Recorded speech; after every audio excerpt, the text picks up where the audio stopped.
Bonjour à toutes et à tous. Aujourd'hui, on va parler du mildiou. Vous êtes vraiment nombreuses et nombreux à m'écrire depuis le début de l'été concernant cette maladie. Je sais qu'elle atteint beaucoup de jardins dans toute la France, beaucoup de potagers, qu'il y a beaucoup de personnes qui ont du mal à gérer du coup cette maladie. Donc je vais vous donner les moyens et les méthodes que j'utilise moi ici dans notre jardin potager en permaculture qui nous permet d'être quasiment autosuffisant en alimentation végétale, céréales, etc. sur l'année. Et donc, il y a plus ou moins 5 solutions préventives que moi j'ai identifiées et que je peux utiliser de façon ponctuelle et une façon curative. Voilà, on va toutes les voir en détail maintenant, juste après ça.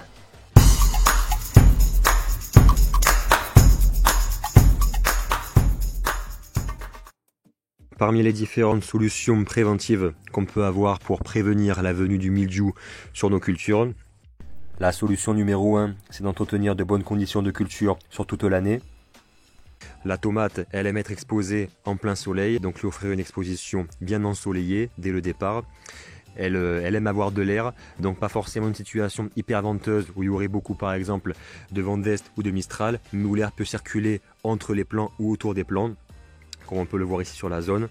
Donc ça, c'est assez facile à mettre en place. On peut un petit peu espacer les plants, même si on a un petit potager à droite à gauche, en mettre un peu de partout plutôt que de les mettre forcément en bloc. Mais on peut voir ici qu'ils sont tous, en tout cas sur cette parcelle là, parce qu'on en a plusieurs alignés, et parce que c'est une culture qu'on a implantée uniquement cette année au potager sur cette zone. Et puis on a bien compagnonné avec d'autres légumes qui se trouvent au pied, d'autres vont prendre le relais dans quelques semaines. Donc voilà, ça a été plutôt pensé. Aussi favoriser du coup dans ces bonnes conditions de culture les rotations, donc les rotations d'une culture d'une année sur l'autre. On évite bien de replanter les pieds de tomates chaque année au même endroit parce que le mildiou peut se retrouver dans le sol et arriver au printemps ou à l'été avec les chaleurs, les spores des champignons vont se redévelopper et le mildiou va réattaquer chaque année vos tomates. Donc c'est bien de faire une rotation et de varier les légumes au jardin. Aussi au niveau de l'arrosage, on n'arrose pas directement le feuillage des tomates, de préférence on arrose directement à son pied, comme ça on évite de mouiller le feuillage et ça évite au mildiou de se développer. Et puis on entretient bien sûr une bonne fertilité du sol en amont, on n'hésite pas à venir apporter du compost, quelques poignées de terreau, de mycorhize, venir de temps en temps y ajouter du fumier, etc. pour garder toujours une bonne fertilité. Voilà pour la numéro 1. La numéro 2, j'ai envie de dire la sélection variétale, c'est-à-dire bien choisir des variétés dites résistantes dès le départ, résistantes au mildiou. Moi, par exemple, cette année, j'ai testé la Grégory Altaï, qui a vraiment bien aussi résisté au mildiou, alors que pour moi, c'était une toute nouvelle variété. Et je sais qu'il en existe plein d'autres. Je vous mettrai la liste de ces différentes variétés résistantes au mildiou directement sous la vidéo dans les informations complémentaires. Donc pourquoi pas partir sur une de ces variétés-là. Après en numéro 3, je dirais faire ses graines, donc faire ses semences soi-même chaque année en les récupérant toujours sur les mêmes variétés pour augmenter la résilience des graines. Donc à savoir, en répétant cette opération chaque année, vous allez obtenir une graine avec un code génétique de plus en plus fort et renforcé au mildiou. Par exemple, les tomates qu'on a vues au début de la vidéo, ça fait des années qu'on refait les semences et moi ça fait des générations que ma famille se les lègue et aujourd'hui elles sont résistantes à peu près à toutes les maladies qui existent. Voilà, donc elles sont vraiment bien résilientes. Ensuite pour le numéro 4, on peut faire compagnonner les tomates avec basilic et amarante. On en parle juste après.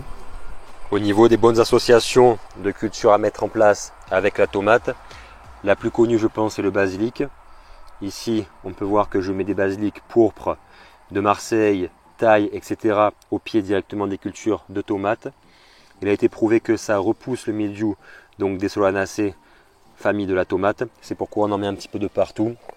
Il est intéressant d'en planter directement au pied ou alors, avant ça, lors des semis de fin d'hiver, début de printemps, semez directement vos graines de basilic avec les graines de tomates dans les godets. Au moins ils poussent ensemble, ils s'associent direct, ils deviennent en quelque sorte compagnons très rapidement et ensuite ils évoluent sur la même zone une fois qu'on plante son godet. Également, une autre bonne solution de compagnonnage, ça va être l'amarante. Par ici, entre deux pieds de tomate, on va essayer de bien la voir. Ces beaux chatons, c'est l'amarante golden, donc l'amarante jaune, que j'ai planté entre deux pieds de tomate. Il y en a un peu partout aussi dans le jardin, que ce soit de la rouge ou de la jaune, peu importe.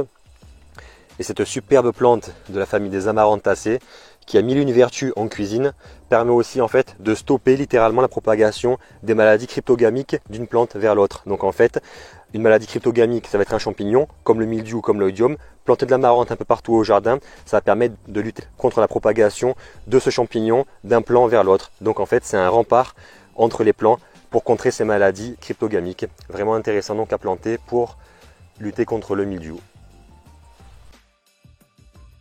Et enfin, en dernière solution préventive, numéro 5, faire des infusions, donc soit des infusions d'ail et ciboulette qui fonctionnent bien, ou alors des purins d'ortie, tanésie ou fougère, pas les trois mélangés, à chaque fois un seul, ou encore une décoction de prêle ou une décoction d'ail. Toutes ces solutions préventives à passer sur le feuillage des plants de tomates, en moyenne 1 à 2 fois par semaine, bien sûr dilué. Je vais vous mettre la recette de base encore une fois en descriptif sous la vidéo. Voilà pour les solutions préventives. Et enfin, pour parler du curatif, si le mildiou est déjà installé sur vos cultures et que vous devez lutter contre ce mildiou, moi je connais 3 solutions qui fonctionnent plutôt bien, utilisables en agriculture naturelle, permaculture, etc. Ça va être le purin d'ortie en pulvérisation aussi directement sur les parties atteintes, au-dessus et au-dessous les plantes où il y a un début de départ de mildiou. Si bien sûr il y a un trop gros départ, il faut couper les parties atteintes et les détruire avant d'utiliser ce purin et traiter le reste de la plante, en évitant le plus possible de traiter sur les fleurs parce que ça pourrait du coup les anéantir et on pourrait perdre des fruits. Ça c'est la première solution curative. La deuxième, ça va être un mélange d'eau et de lait demi-écrémé, pareil à pulvériser, que j'utilise pas forcément mais je sais qu'elle peut fonctionner. Et la troisième, ça va être une solution que j'utilise pour le coup régulièrement normalement de manière à stopper les débuts de foyer de mildiou, mais pas cette année parce qu'on n'en a vraiment pas eu. Ça va être un mélange d'eau, de bicarbonate et de savon noir. En complément des informations que je vais vous mettre sous la vidéo avec les bons dosages à respecter pour créer votre propre solution anti-mildiou naturel, vous pouvez retrouver bien d'autres solutions dans mon ouvrage Stratégie anti-bestiole au jardin 100% naturel. Il réunit un ensemble de méthodes pour gérer ou pour lutter contre les insectes dits ravageurs. Il y a toute une liste, des tableaux avec tous les purins, les infusions, etc. que vous pouvez faire au jardin potager naturel pour avoir un jardin toujours en bonne santé. Et là, vous avez du coup les dosages de toutes les recettes que je vais énumérer. Voilà, donc si vous avez des problématiques au jardin potager, ce petit livre peut potentiellement vous aider. Il est dispo de partout sur le web ou directement dans les librairies. Voilà, on a bien fait le tour des différentes méthodes préventives et curatives pour prévenir ou lutter contre le mildiou sur la tomate. On n'est pas obligé bien sûr de suivre toutes les méthodes. Moi-même, j'en utilise que certaines en fonction des années. Encore une fois, par de l'observation, par de la compréhension du jardin potager, vraiment observer et essayer de voir ce qui peut se passer et l'anticiper. Donc on n'est pas obligé de tout utiliser. Piocher peut-être un petit peu dans ce trousseau à outils si l'on veut, et par exemple essayer de rendre vos graines de plus en plus résilientes d'année en année. Ça c'est vraiment une des clés que moi j'utilise de manière régulière chaque année. Je vois que ça fait une vraie différence par exemple sur la variété de tomates derrière moi. J'espère que cette vidéo aura été la plus complète possible et qu'elle vous aura aidé. Si vous avez des questions, eh bien n'hésitez pas à me les mettre directement en commentaire, et puis un petit like sur la vidéo, ça fait toujours plaisir, et n'hésitez pas à vous abonner et puis à partager la vidéo autour de vous pour aider d'autres jardiniers. Voilà, bonne journée à toutes et à tous et à la prochaine, salut!